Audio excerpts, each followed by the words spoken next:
Hola chicos, ¿cómo están? Bienvenidos a mi canal y a un nuevo video.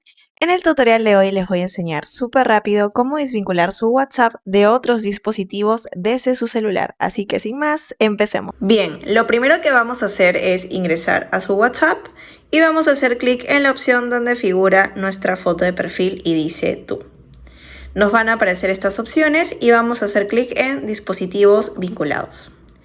Una vez aquí nos van a aparecer todos los dispositivos en los cuales nosotros alguna vez hemos vinculado nuestra cuenta de WhatsApp y que se encuentren activos. Por ejemplo, en mi caso me figura solo un dispositivo vinculado que es el de mi computadora personal.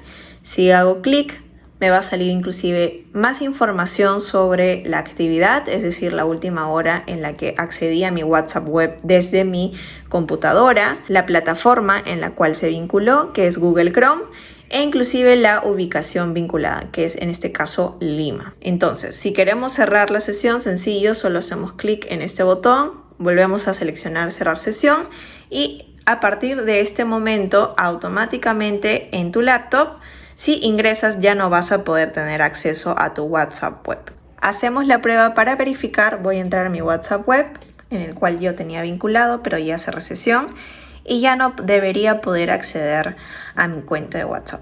Es por eso que ahora me muestra el QR para poder escanearlo y volver a iniciar sesión. Ahora, si es que ustedes se encuentran con el WhatsApp abierto en su computador y quieren cerrar sesión, aprovecho en enseñarles. Solo tienen que irse al icono donde aparece su foto, donde dice tú, se van hasta el final y van a hacer clic en cerrar sesión.